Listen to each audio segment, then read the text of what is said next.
हेतु आमंत्रित करती हूँ। माननीय मुख्यमंत्री जी।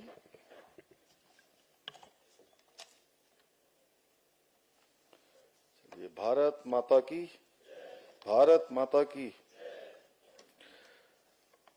राज्य स्तरीय अंतरिक्ष प्रौद्योगिकी सम्मेलन में आज हम सबके बीच में अभी जिनका सभी ने यहाँ पर उद्बोधन सुना, एक सामान्य स्थितियों से किस प्रकार से उनका जीवन शुरू हुआ और आज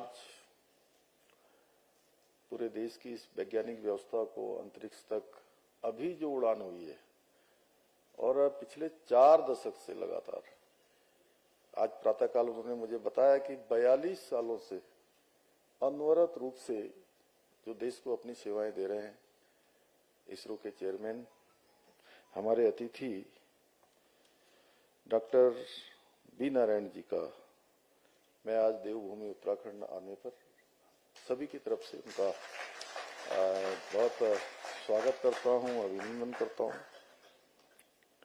यहाँ उपस्थित इस कार्यक्रम में मुख्य सचिव श्री आनंदवर्धन जी, श्री नितेश जी, प्रकाश चौहान जी, हमारे प्रमुख सचिव श्री सुधांशु जी, मीनाक्षी सुंदरम जी, शैलेश जी और यूकॉस्ट के महानिदेशक जिन्होंने आज इसके संयोजन का प्रमुख रूप से काम किया है, डॉक्टर दुर्गेश पंत जी और सभी हमारे अधिकारीगण और विभिन्न इसरो से आए हुए शरण जी समेत पूरी हमारी वैज्ञानिकों की पूरी टीम, हमारे अनेक पर्यावरण के क्षेत्र में, विज्ञान के क्षेत्र में काम करने वाले अनेक विभागों से, अनेक संस्थानों से पधारे हुए सभी वैज्ञानिकगण, सभी अधिकारीगण, मैं आप सभी का आज इस कार्यक्रम में, मुख्य सेवक सदन में आप सबका हृदय से स्वागत करता हूं, आप सबका अभिनंदन करता हूं। और नारायण जी का विशेष रूप से उनको वहां जाना था,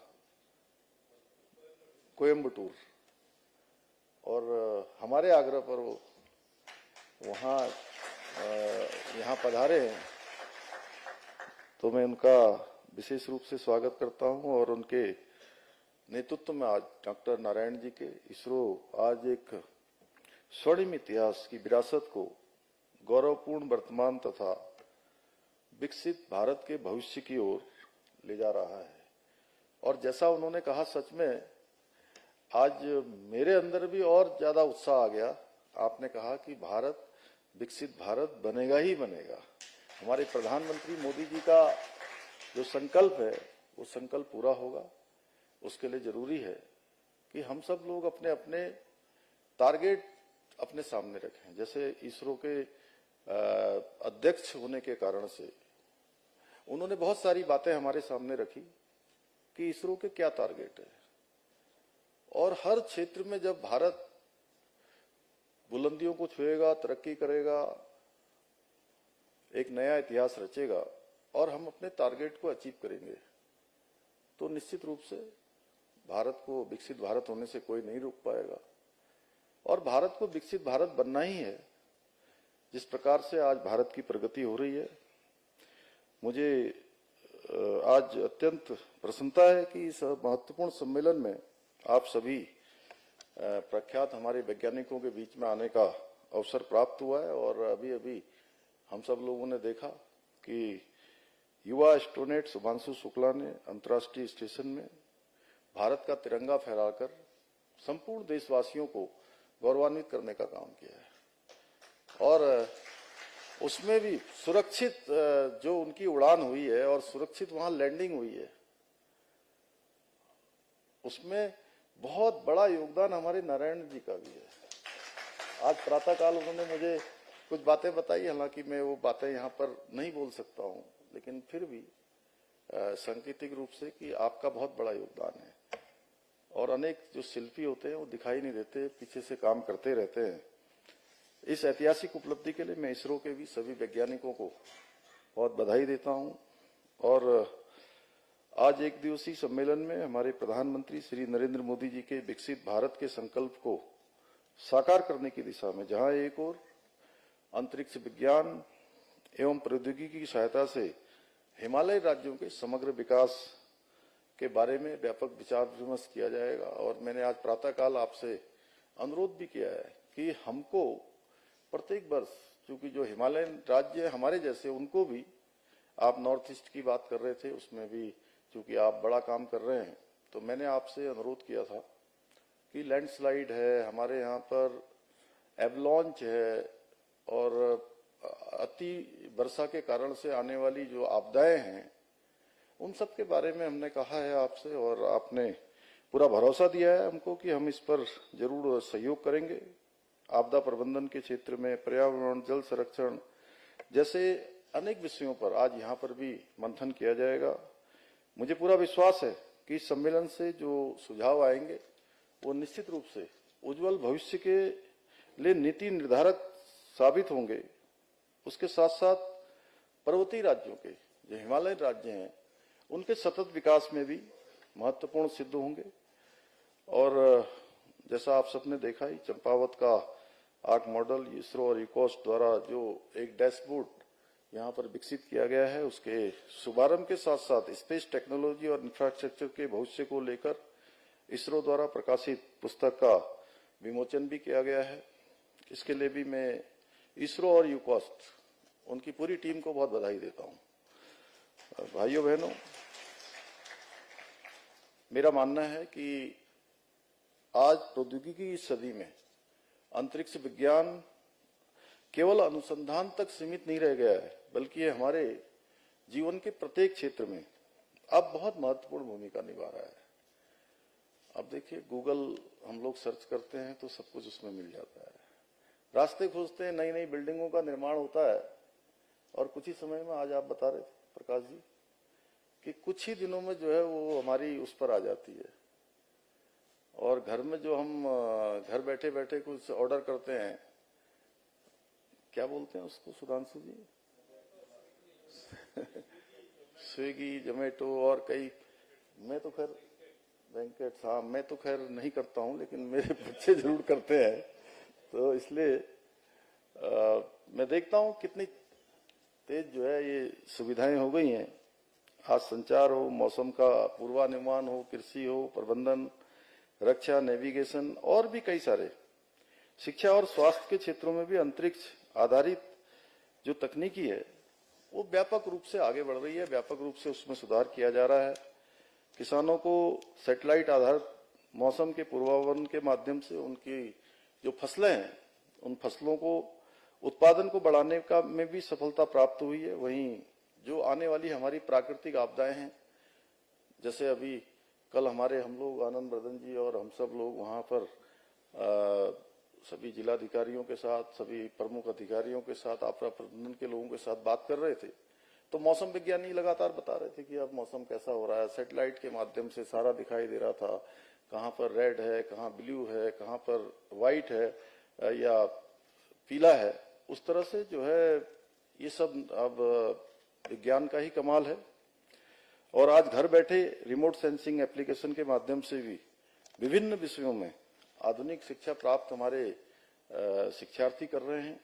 इतना ही नहीं, दूरस्थ और दुर्गम गांव में रहने वाले लोग टेलीमेडिसिन के माध्यम से आज सैटेलाइट लिंक पर डॉक्टरों की विशेष सलाह भी उनको मिल रही है। आदरणीय प्रधानमंत्री जी के दूरदर्शी नेतृत्व में भारत अंतरिक्ष विज्ञान के क्षेत्र में अब विश्व के अग्रणी देशों में गिना जाने लगा है। आज भारत को न्यू स्पेस पावर के रूप में भी स्थापित करने की दिशा में अभूतपूर्व कार्य किए जा रहे हैं, जिसके बारे में कुछ संक्षिप्त में तो सोच रहा था कि वो और बोले, लेकिन वो समय जो है तेजी से आगे बढ़ रहा था और मुझे लगता है कि आप लोग भी सुनना चाहते थे, मैं भी सुनना चाहता था उनको। नई नई चीजें जब वो बता रहे थे तो सच में ऐसा लग रहा था कि समय ठहर जाए यहाँ पर और बताएं आप। जैसे छोटे बच्चों के समय में हम लोग छोटे छोटे थे, उस समय में ज्ञान विज्ञान के बारे में सुनते थे, उसी प्रकार से सबके मन में आपने जो है वो, मुझे लगता है कि सबका अपने बचपन के साथ साथ सबका बचपन आपने याद दिला दिया। आज भारत चंद्रयान 3 द्वारा चंद्रमा के दक्षिणी ध्रुव पर उतरने वाला पहला देश बन गया है। आदित्य एल मिशन के माध्यम से हमने सूर्य के रहस्यों को उजागर करने की दिशा में भी एक बड़ा कदम बढ़ाया है। इसके साथ ही गगनयान मिशन के माध्यम से भारत जल्दी ही अंतरिक्ष में मानव भेजने की तैयारी कर रहा है। हमारे वैज्ञानिकों को एक और स्वर्णिम अध्याय उनका होगा। यही नहीं, आज वनवे और इसरो के सहयोग से इंटरनेट कनेक्टिविटी के क्षेत्र में भी उल्लेखनीय कार्य हो रहा है। साथ ही आज इन स्पेस और भारतीय अंतरिक्ष संघ के माध्यम से अंतरिक्ष क्षेत्र में निजी भागीदारी को भी प्रोत्साहित किया जा रहा है। अभी आदरणीय प्रधानमंत्री जी की अध्यक्षता में जो हमारा मुख्यमंत्री कॉन्क्लेव हुआ था, उसमें भी उन्होंने विस्तार से हम सबके समक्ष उसको रखा था। इतना ही नहीं, आज नाविक जैसे स्वदेशी नेविगेशन प्रणाली को भी विकसित कर भारत में आत्मनिर्भरता की दिशा में एक महत्वपूर्ण कदम आगे बढ़ाया है। आदरणीय प्रधानमंत्री जी की अंतरिक्ष प्रौद्योगिकी में कितनी रुचि है, इसका उदाहरण परसों हम सभी ने देखा कि उन्होंने किस प्रकार से अंतरिक्ष स्टेशन में पहुंचे हुए भारत के वैज्ञानिक शुभांशु शुक्ला से लंबा संवाद किया और जिस प्रकार से उन्होंने उनका प्रोत्साहन किया। और जब चंद्रयान का सफल वहां पर प्रक्षेपण हुआ तो स्वयं वैज्ञानिकों के बीच में जाकर उनको प्रोत्साहित करने का काम किया। और केवल इसी क्षेत्र में नहीं, मैं प्रधानमंत्री जी के बारे में जरूर कहना चाहूंगा कि चाहे कोई क्षेत्र हो, हमारे देश के चाहे खिलाड़ी जब खेलने के लिए जाते हैं उस समय उनको प्रोत्साहन करने के लिए तैयार रहते हैं। जब वो खेल कर आते हैं, जीतते हैं, तब तो प्रोत्साहन होता ही होता है। लेकिन अगर वो जीतते नहीं है, थोड़ा पीछे रह जाते हैं, तब भी प्रधानमंत्री जी उनका हौसला बढ़ाते हैं, उनको प्रोत्साहित करने का काम किया है। हम सभी को यह जानकर अत्यंत प्रसन्नता होगी कि इस मिशन में शुभांशु शुक्ला के सभी साजो सामान, स्पेस सूट से लेकर प्रयोगशाला उपकरण, भोजन पैकेजिंग से लेकर जीवन रक्षक तकनीकी, सब कुछ, ये सब मेड इन इंडिया है। यही नहीं, इस मिशन के माध्यम से शुभांशु शुक्ला ने अंतर्राष्ट्रीय स्टेशन पर रहकर विभिन्न वैज्ञानिक और तकनीकी विषयों पर शोध और प्रयोग प्रारंभ करने की दिशा में कदम बढ़ा दिया है। ये सभी भविष्य में भारत के गगनयान और मंगलयान जैसे महत्वपूर्ण अंतरिक्ष अभियानों की सफलता के लिए भी एक मजबूत आधार सिद्ध होंगे। मेरा मानना है कि ये मिशन भारत के गगनयान अभियान के प्रथम पड़ाव की सफलतम उपलब्धि है, जो आने वाले समय में भारत का अपना स्पेस स्टेशन स्थापित करने के स्वप्न को साकार करने में महत्वपूर्ण साबित होंगे, जिसके बारे में अभी नारायण जी ने यहाँ पर हम सबके सामने बताया। भाइयों बहनों, आदरणीय प्रधानमंत्री जी की प्रेरणा से हमारी उत्तराखंड की सरकार भी विज्ञान और तकनीकी नवाचार को बढ़ावा देने के लिए संकल्पबद्ध होकर काम कर रही है। जहां हमने प्रदेश के प्रत्येक जनपद में साइंस और इनोवेशन सेंटर स्थापित कर रहे हैं, वहीं lab on hills, GSI dashboard, digital library, patent information centre और स्टेम लैब्स के माध्यम से विज्ञान और प्रौद्योगिकी के क्षेत्र में विश्व स्तरीय इंफ्रास्ट्रक्चर भी तैयार कर रहे हैं। साथ ही हम AI, robotic, drone, semiconductor, pre incubation lab की स्थापना जैसे महत्वपूर्ण नवाचारों पर भी कार्य कर रहे हैं। इतना ही नहीं, देहरादून में हम देश की 5वीं साइंस सिटी का निर्माण भी तेज गति से हो रहा है, जो उत्तराखंड जैसे हमारे पर्वतीय राज्य के लिए एक बहुत बड़ी ऐतिहासिक उपलब्धि है। भाइयों बहनों, हमारी सरकार उत्तराखंड को देश का श्रेष्ठ राज्य बनाने के अपने विकल्प रहित संकल्प को पूरा करने के लिए निरंतर कार्य कर रही है। मुझे पूरा विश्वास है कि अंतरिक्ष प्रौद्योगिकी सम्मेलन आज जो यहाँ पर आयोजित हुआ है, हमारे इस संकल्प को पूरा करने में सहायक सिद्ध होगा और उत्तराखंड को स्पेस टेक्नोलॉजी फ्रेंडली स्टेट बनाने में अपनी बहुत महत्वपूर्ण भूमिका निभाएगा। इसी के साथ एक बार फिर से श्री नारायण जी का और उनके साथ आए हुए सभी वैज्ञानिकों का मैं एक बार फिर से हृदय से स्वागत करते हुए और इस सम्मेलन की सफलता के लिए शुभकामनाएं देते हुए अपनी बात को समाप्त करता हूं। बहुत बहुत धन्यवाद।